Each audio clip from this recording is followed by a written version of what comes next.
Madame Bovary by Gustave Flaubert. In the quiet Norman village of Toasts, Emma Rouault, a farmer's daughter with a convent education and a head full of romantic dreams, married Charles Bovary, a plodding country doctor whose kind heart matched his lack of ambition. Emma, raised on novels of passion and grandeur, imagined a life of elegance and ardor, but Charles's simple devotion and the dull routine of rural life soon stifled her. Their modest home, with its plain furnishings and ticking clock, felt like a cage to her restless spirit. She yearned for the glittering balls and heroic lovers of her books, but Charles, oblivious to her discontent, went about his work, tending to broken bones and fevers with earnest mediocrity. Emma's days blurred into one another, sewing, gazing out windows, and enduring Charles's predictable chatter over dinner. Her heart, hungry for something more, began to wither under the weight of her unfulfilled fantasies. A brief spark came when the couple was invited to a ball at La Vaubyessard, the estate of the Marquis d'Andervilliers.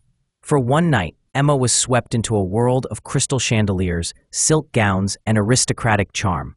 She danced, her eyes alight with the thrill of elegance, while Charles lingered awkwardly on the sidelines. The memory of that night haunted her return to Toasts. The contrast between the opulence of the ball and her drab existence sharpened her discontent. She grew irritable, her health faltered, and Charles, hoping a change of scenery might revive her, moved them to Yonville-l'Abbaye, a larger market town. Emma, pregnant with their daughter Berthe, hoped this new chapter might bring the excitement she craved, but Yonville proved no less stifling. Its inhabitants, a pompous pharmacist named Jaime, a dull priest, a widowed innkeeper, offered little to stir her soul. In Yonville, Emma met Léon Dupuis, a young law clerk who shared her taste for poetry and sentiment. Their conversations, filled with shy glances and mutual longing, rekindled her romantic hopes. Léon, too timid to act on his feelings, left for Paris to study, leaving Emma in despair. Her restlessness deepened, and she sank into melancholy, neglecting Berthe, whom she left to a wet nurse. Charles, ever patient, could not fathom her moods, and Emma's frustration with his ordinariness grew. Into this void stepped Rodolphe Boulanger, a wealthy landowner with a practiced charm. He saw Emma's beauty and her hunger for passion and pursued her with calculated seduction. At an agricultural fair, amid speeches about crops and livestock, Rodolphe whispered promises of love, and Emma, swept away, began an affair. Their secret meetings in the woods and at Rodolphe's chateau filled Emma with a fleeting sense of fulfillment. She imagined a grand, eternal love, but Rodolphe, a cynic who saw her as a conquest, grew bored. Emma, desperate to keep him, showered him with gifts and reckless devotion, borrowing money from the merchant Leroux to fund her extravagance. She dreamed of running away with Rodolphe, envisioning a life of bliss in some far-off city, but when she pressed him to elope, Rodolphe, unwilling to commit, sent her a letter ending their affair, tucked in a basket of apricots. The betrayal shattered Emma. She fell ill, her body and spirit broken, and for weeks she lingered in a haze of grief, tended by Charles, who remained clueless about her infidelity.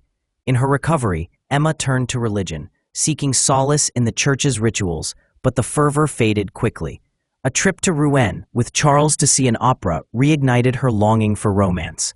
There, she encountered Léon, now more confident after his time in Paris.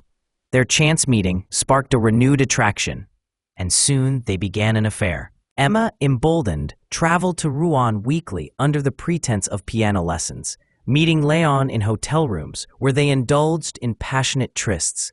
She felt alive again, but her spending grew wilder.